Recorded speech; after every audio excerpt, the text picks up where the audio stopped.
Alrighty then. Good morning, good afternoon, good evening. Hello. All right, and welcome. Welcome to session number 148 of Kevin Reed's A Course in Miracles. And today we are still in chapter 18, entitled The Passing of the Dream. All right, and we are in section number 7. Roman numeral 7, entitled, I Need Do Nothing. Okay. Dr. Wapnick once told us that this section was actually at first a separate message to Helen Schuckman. Jesus, in the course of 7 years of the inner dictation that was going on, would give separate messages, for Helen, even I believe for Ken at some point, all right, and for Bill Thetford, of course, Helen's collaborator on the Course in Miracles. All right, but this was a separate message for Helen, and Helen and Dr. Wapnick, when they were putting this all together, I believe they just decided this would be a good place to put it, because although Jesus was speaking to Helen, and Jesus was speaking through Helen, the Course came through Helen, he was speaking to all of us, because remember, there is no separation. All right? One mind is all minds. All right? But since we do believe we're separate, we do believe we have individual minds and individual circumstances, this was Jesus honing in on Helen and telling her, listen, you don't have to do anything, all right? And it's a way to get beyond the body and everything we'll see. Let me stop trying to explain it and we'll just read about it, okay? So, I need do nothing. Paragraph 1. You still have too much faith in the body as a source of strength. What plans do you make that you do not involve its comfort or protection or enjoyment in some way? This makes the body an end, not a means, in your interpretation. And this always means you still find sin attractive. No one accepts atonement for himself who still accepts sin as his goal. You have thus not met your one responsibility. Atonement is not welcomed by those who prefer pain and destruction. Right now, I should have prefaced with this, but I forgot. When Jesus says,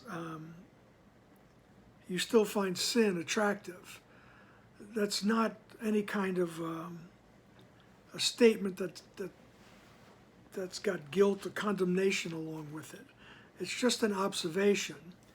And remember that in the Course, the word sin, the whole idea of sin, is the belief in separation. It's the belief I separated from God. That was the big sin. Oh, I did it. I separated from the oneness. Okay, and from that, the world rolled out because of guilt and fear and projection. All right, trying to get rid of the guilt. All right, but it's not pointing an accusatory finger at anyone. Oh, you're a sinner. It's not like that. He's just making a statement according to the language of the Course here. You still believe in separation.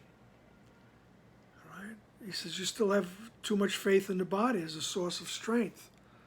All right? We still, this is all for observation, not to be critical of yourself. All right?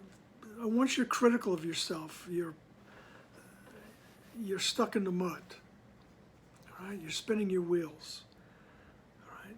You just observe, and you say, "Oh yeah, I do. I see myself in the mirror every morning. I believe I'm there. All right? It's not a sin. All right? It's not a punishable offense. Let's put it that way. All right? It's still clinging to the belief that I separated from the oneness. Okay? I'm still seeing the body as a source of strength. You know? And just to skip ahead a few centuries, it's not that the body disappears, it's when we go to the holy instant and spend time relinquishing the body and everything. When we come back to our life, no matter how brief the instant was, we see the body differently. We interpret it differently. Okay, so little by little we're weakening that idea that the body is the source of strength. All right? He says, what plans do you make that don't involve it? You know, everything we do involves the body. All right? Well, you go to the store and buy food. All right? You go to work so you can protect your body with a roof over your head and some food, and right? Send kids to school so they can protect themselves. Everything. You know, voting. I used that once in a class. You know, everything we do, you vote. You're voting in order to protect yourself. All right, doesn't make you bad. Just become an observer. All right, that I still believe I'm separated from the oneness. All right, can you help me? All right, he says, so what plans do you make that do not involve its comfort, protection, or enjoyment in some way? He says, this makes the body an end, not a means in your interpretation. And this always means you still find sin attractive. Right? So we still find the thought of separation attractive because it's going to, the goal is still the body. So I get things for it. All right? I get things for it. For protection or enjoyment or comfort or whatever. All right? So it's just to observe yourself. And at some point we want to have our perceptions changed. They say, can you help me see it correctly? Right? And don't be afraid, it's not going to get pulled out from underneath you. Right? As Dr. Wapnick would say, nobody goes poof. All right? Nobody disappears.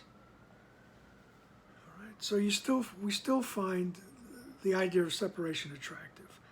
No one accepts atonement for himself who still accepts sin as his goal. So the atonement says, you never separated.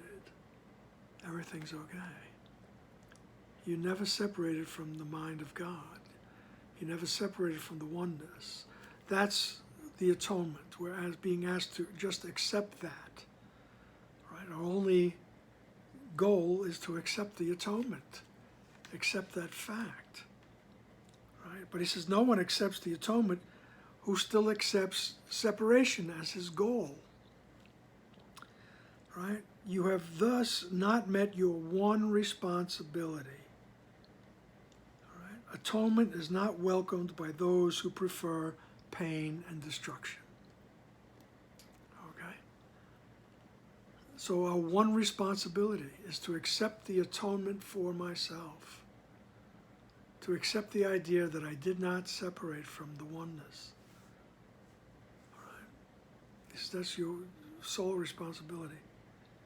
And if you didn't meet the responsibility, you know, it's because you still prefer a little pain, a little destruction. All right? Paragraph number 2. There is one thing that you have never done. You have not utterly forgotten the body. It has perhaps faded at times from your sight, but it has not yet completely disappeared. You are not asked to let this happen for more than an instant. Yet it is in this instant that the miracle of atonement happens. Afterwards, you will see the body again, but never quite the same. And every instant you spend without awareness of it gives you a different view of it when you return. Okay? So we come to that stately calm within. We come to the right mind, right? We join with the memory of who we are. All right? And he says, in that instant, you're not thinking about your body. He says, and when you come out of it, you see your body in a different way. And the more you do it, the more your perspective of your body will change. All right? It won't be the goal. It will become the means. It'll become a tool. Right? It'll now become a classroom. And then it would become a vessel or a vehicle to carry the thought of atonement with you and let it come through you. All right? So he says, you have not yet utterly forgotten the body. And he says, and you're not asked to let this happen for more than an instant. All right? You can have it back. Yet it is in this instant that the miracle of atonement happens. It is in this instant that the awareness of the oneness happens. The awareness that I did not separate happens. All right? And afterwards you won't see the body in quite the same way. And every instant you spend without awareness of it gives you a different view of it when you return. He knows we're going to return to the body because he knows us. Right? We take little baby steps. All right? Take little, like that movie, What About Bob? Baby steps to the elevator. All right? We just take little steps. And sometimes we take a few back. Or so we think. All right? But the body now, it becomes like a classroom. You'll see it differently. And then he hits us with this one on paragraph 3. At no single instant does the body exist at all. It is always remembered or anticipated, but never experienced just now. Only its past and future make it seem real. Time controls it entirely. For sin is never wholly in the present. In any single instant, the attraction of guilt would be experienced as pain and nothing else, and would be avoided. It has no attraction now. Its whole attraction is imaginary, and therefore must be thought of in the past or in the future. This is in the instant, in the holy instant, in the now. He says the body doesn't exist. It's always, we're always, and that's where we don't spend much time in the now, okay? All right, we're always spending our time in the past or the future.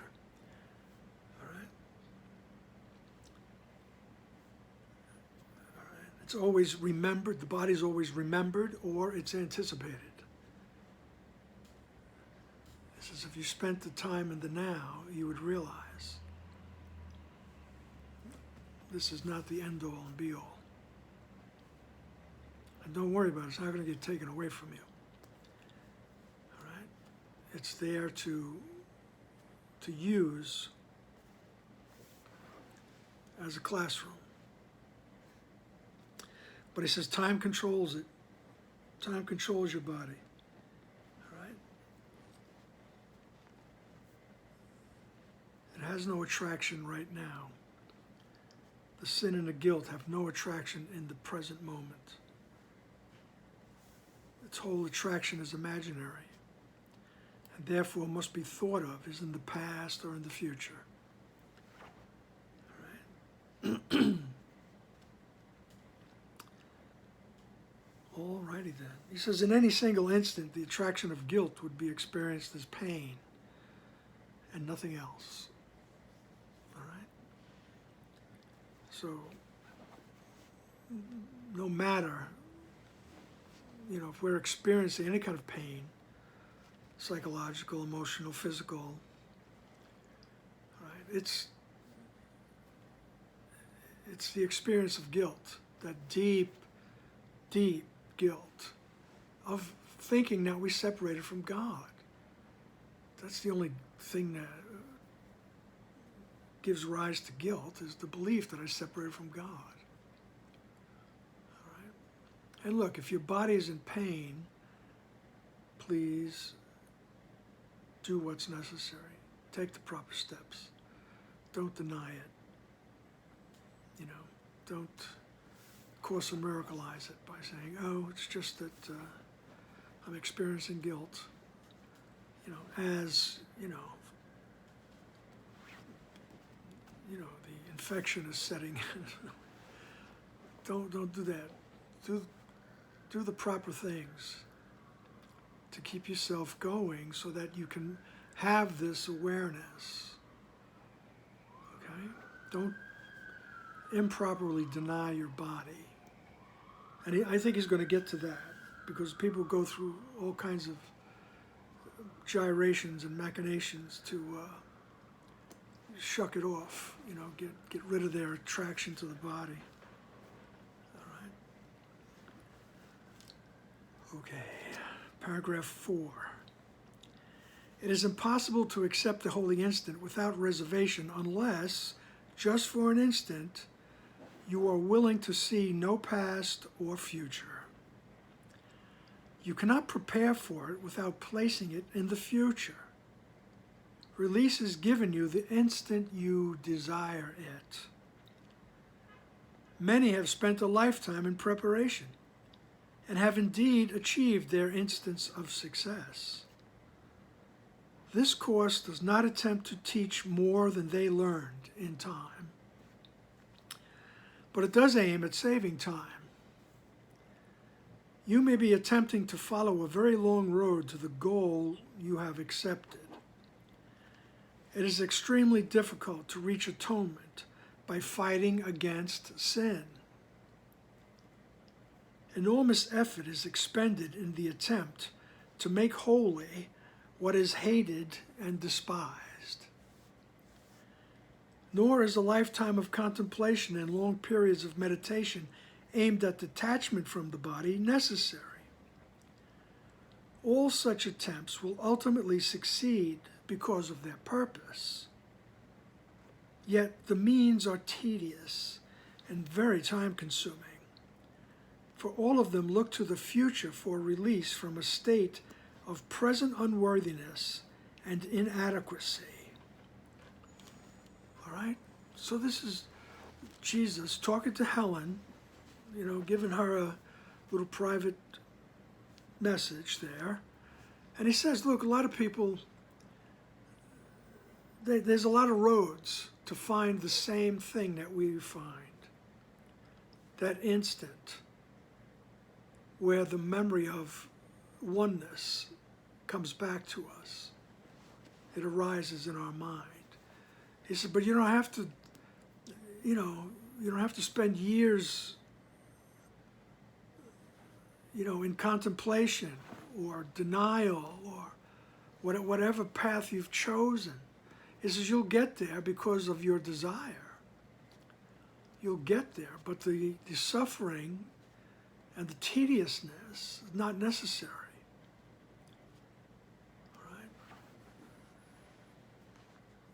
Nor is a lifetime of contemplation and long periods of meditation aimed at detachment from the body necessary. All right? And he says enormous effort is expended in the attempt to make holy what is hated and despised. All right? There's always been, and at least in my knowledge in Western world, this idea that the body is not good, right? It's evil. You got to get rid of those desires and those thoughts. And you know, people go through a great deal of strain to do that. You know? He's telling me, you'll get there, you know, you probably get there, but it's a long and tedious and sometimes painful path. He says, you know, it's not necessary. In other words, you don't have to do anything. I need to do nothing. All right? It's your desire to be holy, your desire to remember who you are. All right?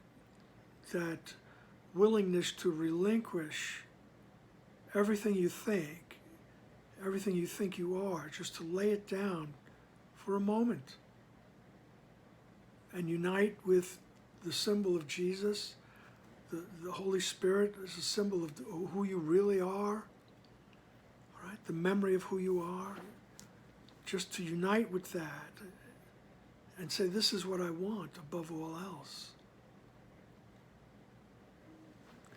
That's going to send, he's going to tell you, it's going to save you years on the contemplation trail. All right?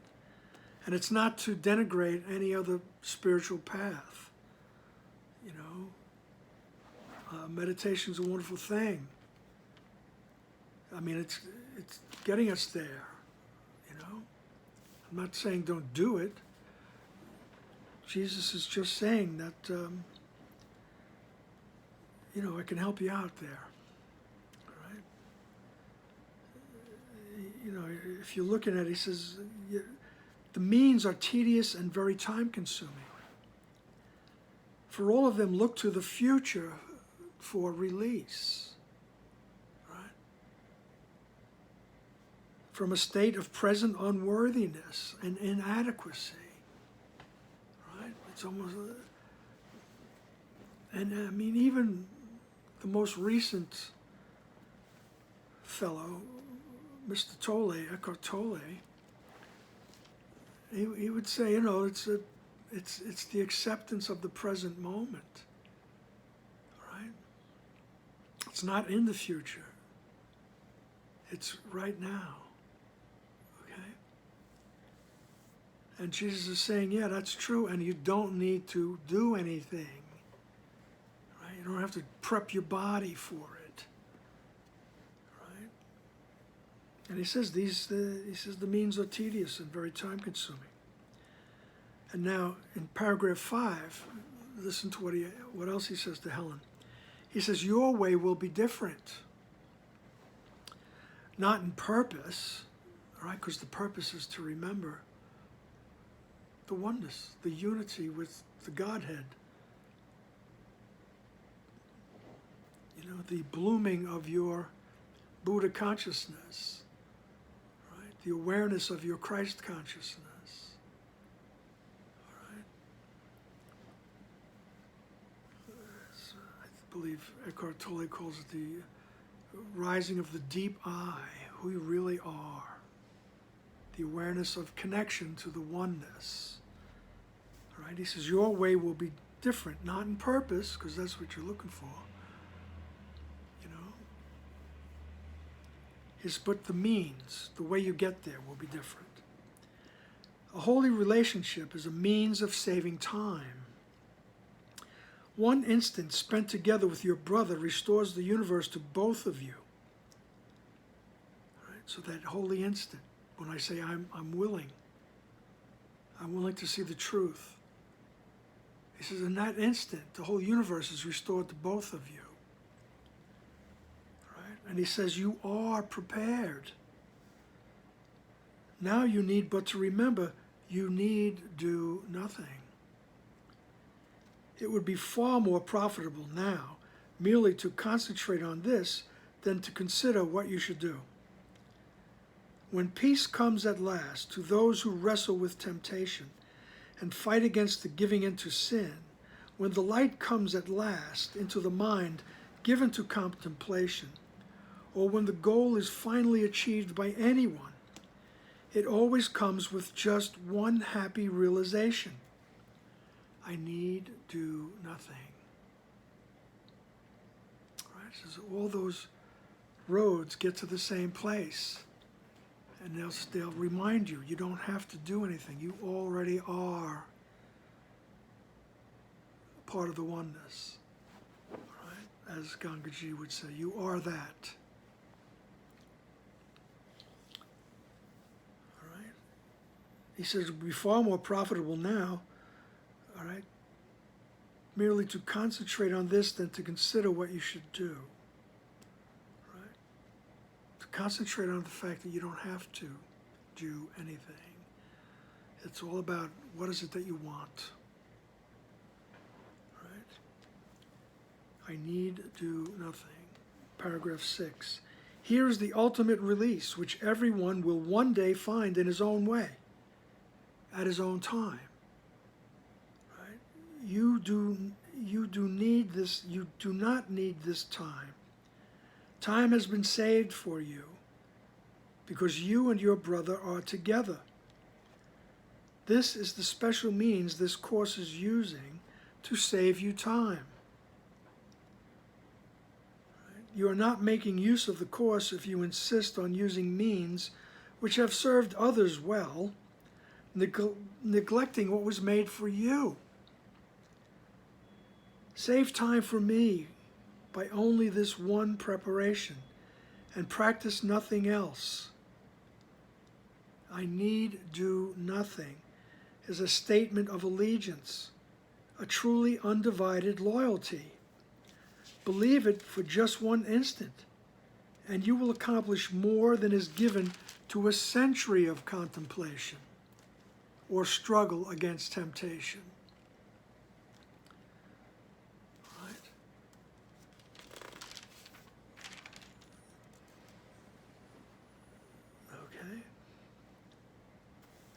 So here's the ultimate release, which everyone, he says, everyone is going to find it in his own way. All right? And so it's always cool that the Course never, never says, this is the only way, this is the one true path. It's not like that. She says, look, there's plenty of paths. He says, I'm telling you, this one's going to save you some time. All right? Because in that instant when you join with the right mind, right, and you're willing to see the truth, that saves you centuries of contemplation. This is because you join with all the other minds, right? And you can see how it's kind of personalized here. He says, you're not making use of the Course if you insist on using means which have served others well, neglecting what was made for you.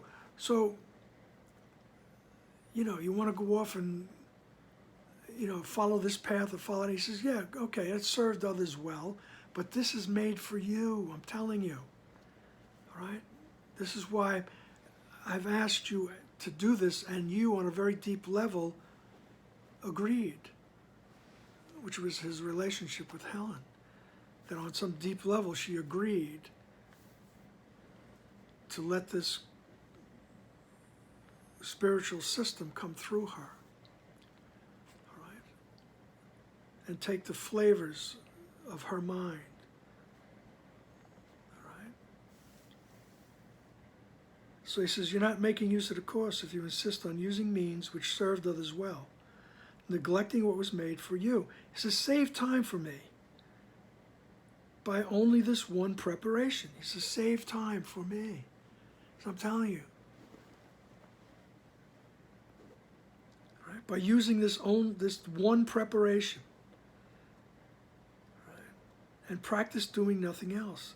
And this is the preparation, by telling yourself, I need do nothing. He says, that's a form of allegiance to what I'm telling you. All right? A truly undivided loyalty. All right? Believe it for just an instant. He says, believe it for just an instant. That you don't have to do anything. You already are that. Let the memory rise up in you. Be willing to allow the memory to rise up in you. It says, believe it for 1 instant, and you will accomplish more than is given to a century of contemplation or a struggle against temptation. All right?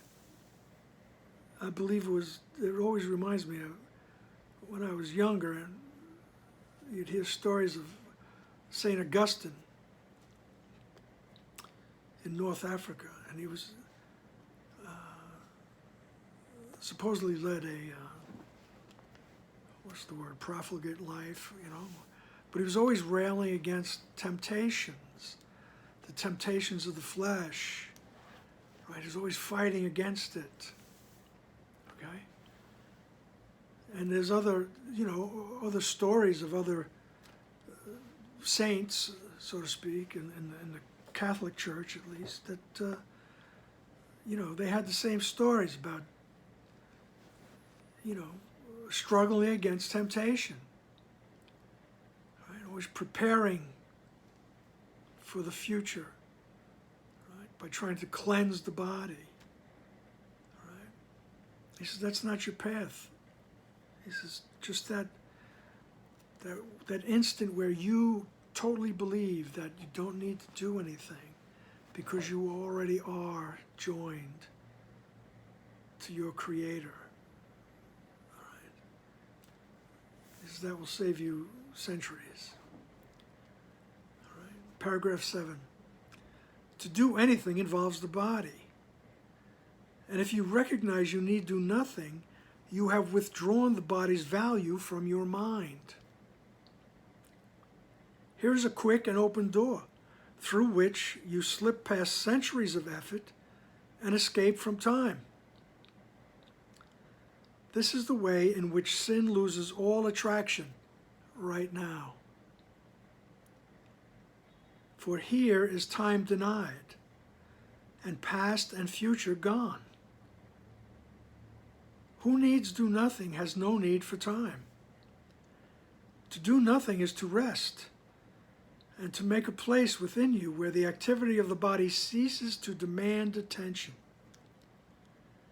Into this place the Holy Spirit comes, and there abides. He will remain when you forget, and the body's activities return to occupy your conscious mind. All right? See, now my body is trying to distract me. My knee hurts. Right? But he says to do anything involves the body.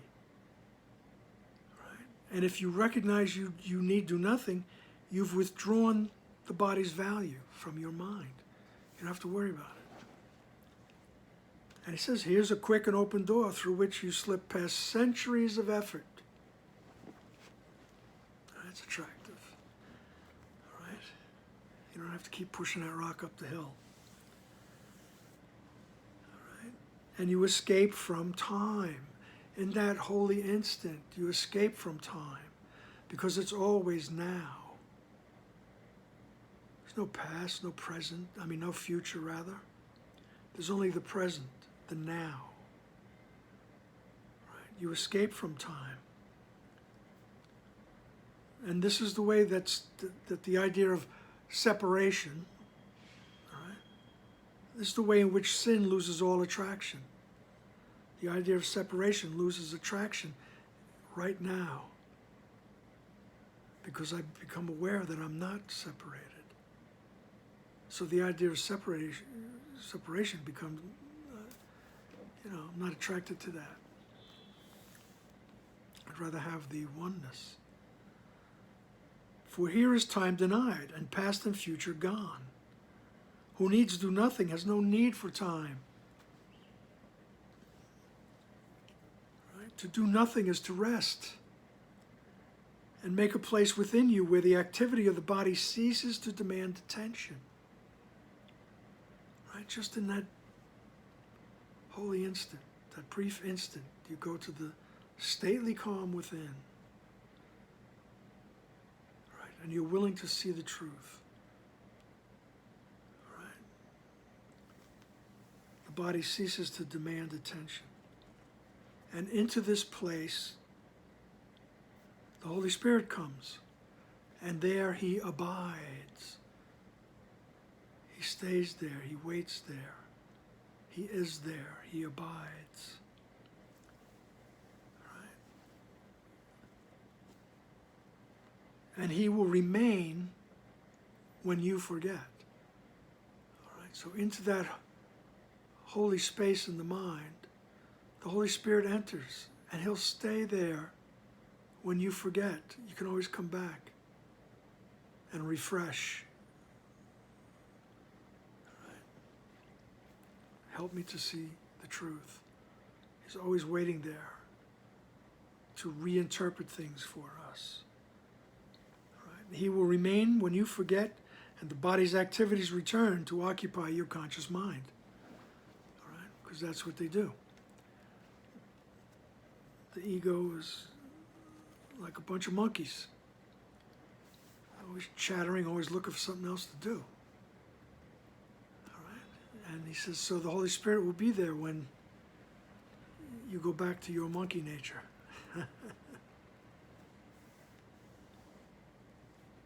And when your body's activities return to occupy your conscious mind.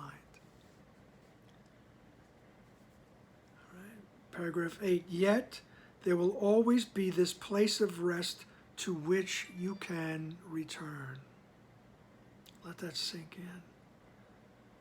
Right? There will always be this place of rest to which you can return.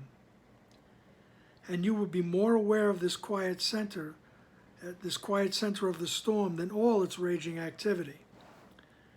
This quiet center in which you do nothing will remain with you, giving you rest in the midst of every busy doing on which you are sent. For from this center will you be directed how to use the body sinlessly. It is this center from which the body is absent that will keep it so in your awareness of it. All right? It's this center from which the body is absent that will keep it so in your awareness of it. Right? It'll keep the body absent in your awareness of it. Right? In your awareness of this holy instant. Right? And he says you can always come there. And that's the practice, is to return to that quiet center amidst all the craziness.